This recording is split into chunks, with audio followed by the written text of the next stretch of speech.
Hello everyone, welcome to my channel learn with सुमन।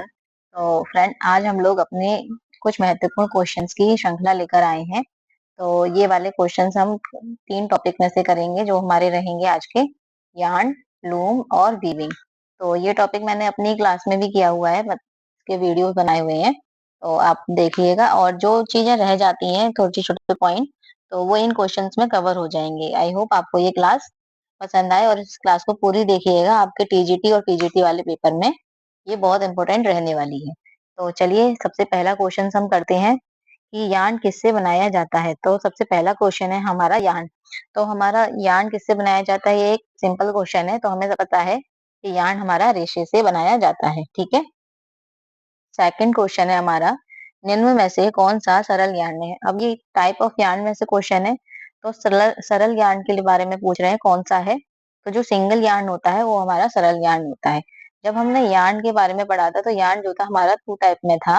एक था हमारा सिंपल और एक था हमारा कॉम्प्लेक्स, जिसको हम क्या बोल रहे थे, नोवेल्टी के नाम से बोल रहे जानते हैं, या फैंसी या सजावटी के नाम से भी हम जानते हैं।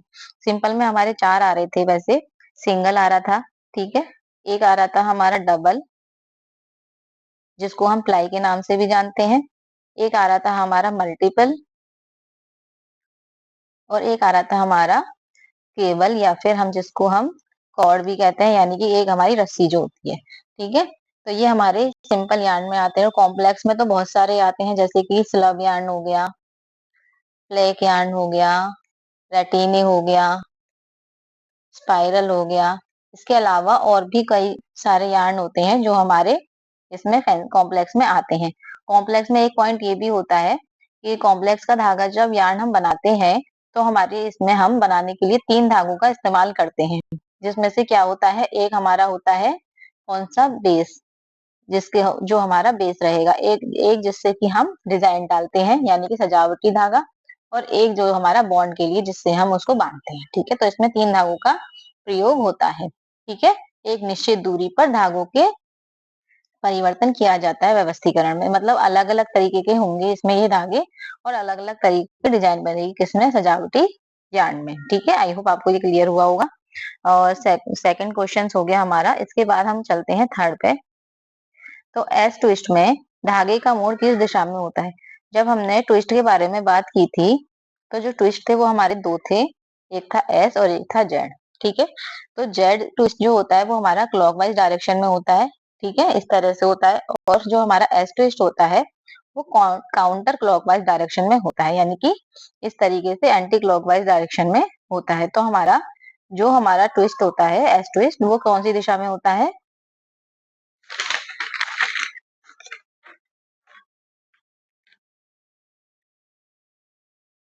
ठीक है। तो जो यार्न काउंट होता है वो हमारा 2 टाइप से होता था।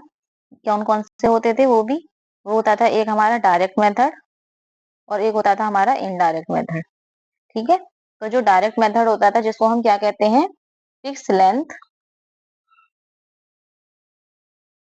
और एक जो हमारा इनडायरेक्ट मेथड होता था, इसको हम क्या कहते हैं, फिक्स वेट,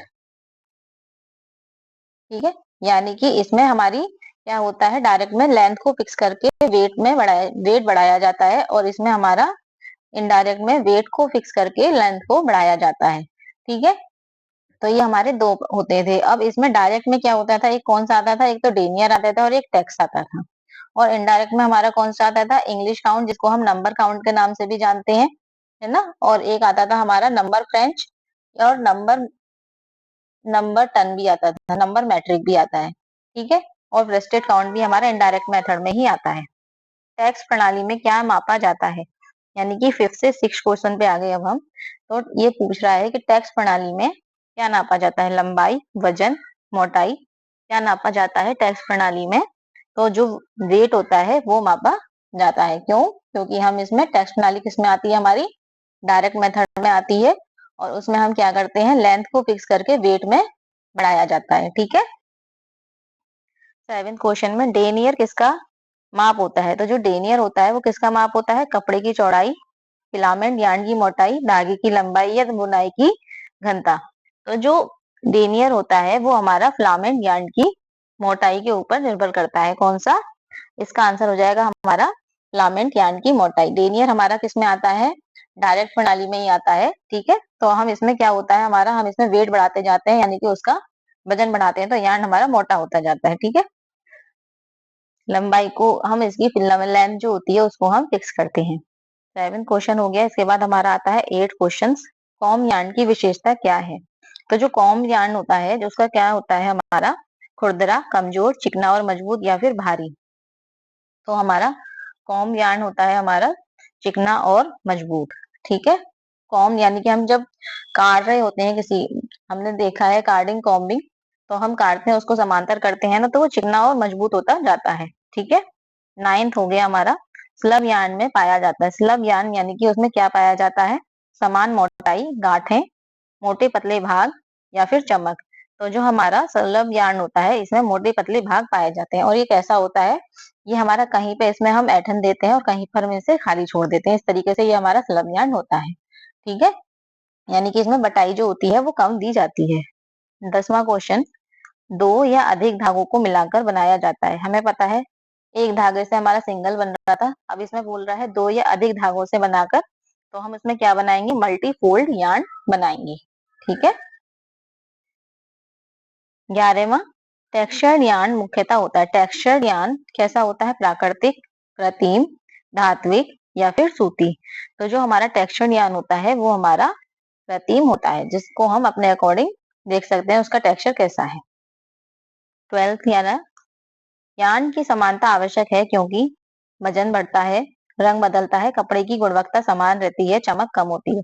तो यार्न की जो समानता होती है वो क्यों आवश्यक होती है, क्योंकि कपड़े की जो गुणवत्ता रहती है वो समान रहती है।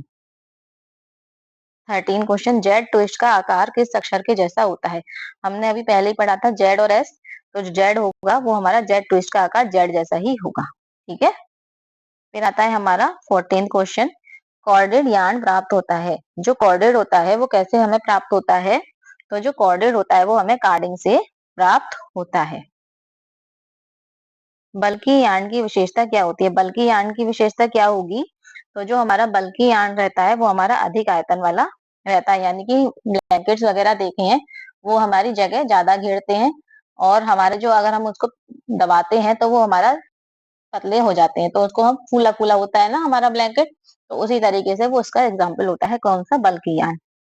अब आ गया हमारा 16, लूम का उपयोग किया जाता है। हमें पता है कि लूम का उपयोग किसके लिए किया जाता है, तो जो लूम होता है इसका उपयोग हमारा बुनाई के लिए किया जाता है, ठीक है। फिर आता है हमारा 17, तो जो हैंडलूम होता है वो चलता किससे है, हैंडलूम, हैंड पता चल रहा है, तो ये हमारा हाथ से चलता है। 17 के बाद 18, पावर लूम की मुख्य विशेषता क्या होती है। जो पावर लूम है ये हमारा बिजली से संचालन होगा, क्योंकि पावर दिख रहा है, इसी से पता होता है पावर लूम बिजली से संचालित होता है। वार्प धागे होते हैं, एक धागे दो टाइप से होते हैं, एक होता है हमारा वार्प और एक होता है हमारा वेफ्ट, यानी कि एक ताना एक बाना। तो जो वार्प होते हैं वो हमारी लंबाई की दिशा में होते हैं, और जो वेफ्ट होते हैं वो हमारे चौड़ाई की दिशा में होते हैं, इस तरीके से, ठीक है। तो हमारा 19 का हो गया बी। 20, वेफ्ट धागे डाले जाते हैं, हमें पता चला, अभी हमने बात की थी चौड़ाई में। 21 शेडिंग प्रक्रिया में क्या किया जाता है। शेडिंग प्रक्रिया ये किस पे की जाती है, लूम पे की जाती है, ठीक है। और इसमें क्या किया जाता है, धागे काटे जाते हैं, ताना धागों में रास्ता बनाया जाता है, या रंगाई होती है, या धागे सुखाए जाते हैं। तो जो शेडिंग की प्रक्रिया होती है इसमें ताना धागों में रास्ता बनाया जाता है, यानी कि बी हो जाएगा इसका आंसर। ये डिफरेंट स्टेजेस होती हैं वीविंग में, एक होती थी शेडिंग, पीकिंग, बैटनिंग और taking up and letting down. तो शेडिंग जो होती है वो हमारा लूम में होता है, इसमें रास्ता बनाया जाता है किसमें, हार्नेस में, ठीक है। फिर आता है पिकिंग, अभी हमने बात की थी शेडिंग की, अब आगे हमारा पिकिंग। पिकिंग का कार्य क्या होता है, इसका काम होता है हमारा एक बार आना और एक बार जाना, ठीक है। तो ये हमारा इसका आंसर होता है बाना डालना। पिकिंग का आंसर हमारा बाना डालना हो गया, ठीक है। तो पिकिंग होता है एक बार आना एक बार जाना, जैसे हमारा बाना होता है उसका हमारा धागा को बाना डालना, इसी को हम पिकिंग कहते हैं, ठीक है। फिर आता है हमारा 23वां, बीटिंग अप का कार्य क्या होता है। तो जो बीटिंग होती है वो हमारी वीविंग में ही की जाती है, यानी कि लूम पे ही की जाती है। तो जो बीटिंग होती है यानी कि इसको हम क्या कहते हैं, पिटाई करना, यानी कि बराबर, किसी चीज को बराबर करना, या किसी चीज को मतलब कि हमें ताने वाले धागे को, ताना और बाने वाले धागे को हम बराबर कर रहे हैं। कैसे कर रहे हैं, उसको हम ठोक पीट करके हम बराबर कर रहे हैं। बाने वाले धागे को जमाना, ताने को नहीं, बाने को जमाना। ठीक है। अब पूछा है रीढ़ का कार्य क्या होता है। रीढ़, रीढ़ किसमें होती है हमारी, लूम पे होती है। ठीक है। ठोक पीट करके हमने अभी पढ़ा था बीटिंग में भी, तो उसमें क्या किया था, इसने बाने वाले धागे को जमाया था। अब रीढ़ का काम क्या होता है, जो दूरी होती है हमारी, इसकी धागों की जो दूरी होती है उसको हम बनाए रखना, रीढ़ का काम होता है। यानी कि असमानता को समानता में बदल देता है। कौन, रीढ़ बदल देता है, किस पे, लूम पे बदल देता है। ठीक है। इसके बाद आता है हमारा 25, हेडल का प्रयोग होता है। हिडल, हिडल कहते हैं हम किसको, इसमें हिडल का प्रयोग हमारा लूम में होता है, ये भी हम लूम का ही है। ठीक है। तो जो हिडल रहता है वो हमारा किसमें प्रयोग होता है, ताना धागे ऊपर नीचे करने में उपयोग होता है, किसका, हिडल का प्रयोग। ठीक है। तो जो हिडल होता है उसका प्रयोग किसमें होता है, हमारा ताने के धागे को ऊपर नीचे करने के लिए हिडल का प्रयोग किया जाता है। फिर आता है हमारा 26, शटल का उपयोग होता है। शटल का उपयोग हमारा किस लिए होता है, बाने को ले जाने के लिए शटल का प्रयोग किया जाता है। 26, फ्लाई शटल का आविष्कार किसने किया था, तो ये एक नया क्वेश्चन है। फ्लाई शटल का आविष्कार किसने किया था, जॉन के ने फ्लाइंग शटल का आविष्कार किया था। 27, जैकार्ड लूम उपयोग होता है। जैकार्ड लूम हमें पता है कि जटिल डिजाइन बनाने के लिए उपयोग होता है। 28, डॉबी लूम उपयोग होता है। डॉबी लूम जो होता है उसमें छोटे छोटे डिजाइन बनाते हैं चिड़िया की आंख के समान, तो इसमें छोटे डिजाइन, छोटे ज्यामितीय डिजाइन बनाए जाते हैं। ठीक है। फिर आता है हमारा 29 क्वेश्चन, ऑटोमेटिक लूम की विशेषता क्या होती है। ऑटोमेटिक की क्या विशेषता होगी, जाहिर सी बात है जब वो ऑटोमेटिक है तो इसकी विशेषता होगी शटल स्वतः बदलता है। 29 के बाद 30, टैपेट लूम मुख्यतः प्रयोग होता है। तो जो टैपेट होता है,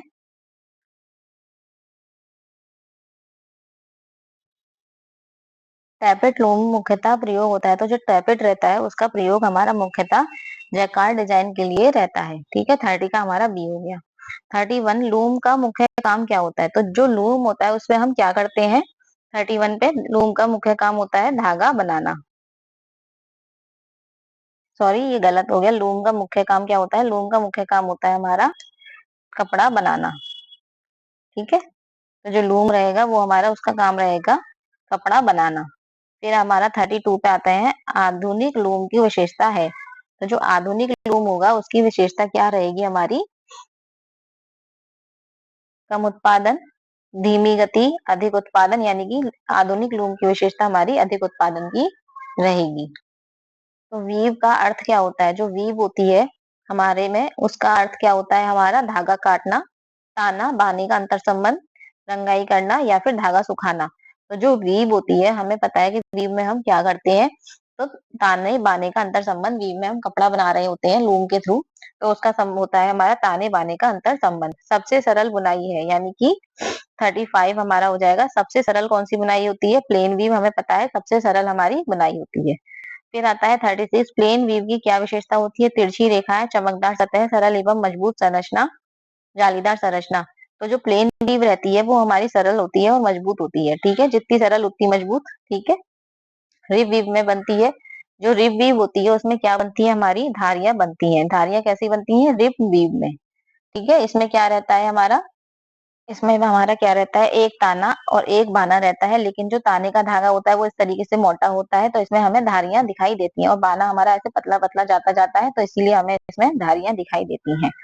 ठीक है। 38, बास्केट वीव किसका रूपांतर है, तो बास्केट वीव जो होती है वो हमारी प्लेन वीव का और रूपांतर मानी जाती है। ठीक है। तो 38 का बी हो जाएगा। इसमें बास्केट होती है, इसमें दो ताना और दो बाने का यूज किया जाता है, इसको हम बैलेंस वीव के नाम से भी जानते हैं, किसको, बास्केट वीव को। 39, ट्विल वीव की पहचान होती है। तो जो ट्विल वीव रहती है उसकी पहचान क्या होती है, तिरछी रेखाएं ट्विल वीव की पहचान होती है। 39 के बाद 40, साटिन वीव की सतह होती है। साटिन वीव कैसा होता है, खुरदरी, चमकदार, जालीदार या मोटी। साटिन वीव जो रहता है वो हमारा चमकदार रहता है। ठीक है। साटिन बनाया जाता है 41 का, फिलामेंट धागों से, स्पंद धागों से, धातु धागों से या फिर रेशम से। तो जो साटिन होता है वो हमारा कैसा बनाया जाता है, स्पंद धागों से बनाया जाता है। 42 हक्का बैग वीव का उपयोग किया जाता है। हक्का बैग में क्या उपयोग किया जाता है? कालीन में, तौलियों में, पर्दों में, रस्सियों में। तो जो हक्का बैग होता है उसका प्रयोग किया जाता है तौलियों में। ठीक है। 43 फैंसी वीव का उद्देश्य क्या होता है? सजावटी प्रभाव डालना फैंसी वीव का मुख्य उद्देश्य हमारा रहता है। 44 पायल वीव का उपयोग होता है। पायल वीव का उपयोग किसमें होता है? तौलिया एवं मखमल में। पायल वीव हमें पता है ये कैसी होती है, इस तरीके से होती है, 3 ताने के धागों से फिर रुएं उठाए जाते हैं एक उसमें थर्ड वाले से। ठीक है, इस तरीके से इसमें रुएं उठाए जाते हैं, इसको रोई वाली वीव भी कहते हैं। और ये 3 टाइप की होती है। कौन कौन सी थी? एक तो अनकट, एक कट पाइल और एक पाइल हमारी बोथ साइड, यानी कि एक जिसमें रुएं काटे नहीं जाते, जैसे ये वाले रुएं काटे नहीं जाते, और एक ये वाली जिसमें कट पाइल जिसे कहते हैं, जिसमें रुएं काटे जाते हैं। और एक होती है बोथ साइड, यानी कि आगे पीछे का जो रहेगा वो हमारी दोनों तरफ रुएं हमें दिखाई देंगे। ठीक है। और जो कट पाइल का एग्जाम्पल रहता है वो हमारा रहता है वेलवेट और वेलवेटिन, हमारा कट पाइल का एग्जाम्पल रहता है। और अनकट पाइल का एग्जाम्पल कौन सा होता है हमारा? जैसे टॉवल हो गया और हमारा हैंकी हो गया। ठीक है। तो इसीलिए इसको हम कट पाइल कहते हैं, पाइल वीव कहते हैं। ठीक है। 45 लीनो वीव में बनती है। लीनो वीव जिसमें क्या बनती है? इसमें लहरदार, लहरदार इस तरीके से होता है ये हमारा लहरदार, इसमें हमारा 8 के समान आकार की डिजाइन हमें दिखाई देती है। लीनो वीव को हम इसके और नाम से किससे जानते हैं? गॉज वीव के नाम से भी हम जानते हैं। इसमें क्या किया जाता है? 2 ताने, जैसे ये वाले जो ताने होते हैं इनको हमें ऐसे करके उलझा देते हैं तो हमें 8 आकृति जैसी दिखाई देगी। तो इसमें क्या होगी? तिरछी रेखा, चमकदार सतह या जालीदार संरचना या फिर मोटी सतह। तो जो लीनो वीव में रहता है वो हमारा जालीदार संरचना रहती है। 45 के बाद 46 डबल क्लॉथ वीव में क्या होते हैं? डबल क्लॉथ है तो हमें पता है कि इसमें 2 परतें होती हैं। ठीक है। 47 क्रेप वीव की सतह कैसी होती है? जो क्रेप वीव होती है इसकी सतह कैसी होती है? हमारी दानेदार सतह होती है। ठीक है। क्रेप वीव में क्या होती है? वस्त्र खुरदरी जैसी होती है और झुर्रीदार होती है। ठीक है। और इसमें क्या किया जाता है? ऐठनदार धागे का प्रयोग किया जाता है। जैकार्ड वीव किससे बनाई जाती है? जैकार्ड वीव बनाती क्या है? जटिल बड़े डिजाइन बनाती है जैकार्ड वीव। और 49 डॉबी वीव उपयुक्त किसके लिए होती है? छोटे डिजाइन के लिए डॉबी वीव बनाई जाती है। डॉबी वीव के डॉबी लूम पे बनाई जाती है। और 50 जो हमारे क्वेश्चन हो गया हमारा आज का लास्ट क्वेश्चन, सिंपल वीव और फैंसी वीव में मुख्य अंतर क्या होता है? तो संरचना एवं सजावट में हमारा मुख्य अंतर इसका होता है। तो आई होप आपको ये आज की क्लास पसंद आई हो। और ये क्वेश्चंस भी छोटे छोटे क्वेश्चन है और इनमें से छोटे छोटे क्वेश्चन हमारे टीजीटी और पीजीटी के लिए रहते हैं। तो बहुत ज्यादा डिटेल में नहीं आता है। टीजीटी और पीजीटी वाले जो पेपर्स होते हैं, जो हमारे एलआईसी और उसके सॉरी एलआईसी कह रही हूँ, जीआईसी के जो एग्जाम रहता है उसमें बहुत डीप पूछा जाता है। लेकिन जो टीजीटी और पीजीटी होता है पॉइंट टू पॉइंट ही उसमें पूछा जाता है। आपको उसमें पता होना चाहिए कौन कितने टाइप का होता है और किसमें क्या होता है। ठीक है। तो आज के लिए हमारा इतना ही। कल की क्लास में मिलते हैं या फिर कल मिलते हैं एक नए टॉपिक के साथ। तब तक के लिए बाय। और आई होप आपको क्लास पसंद आई हो तो लाइक एंड सब्सक्राइब जरूर करें। Thank you.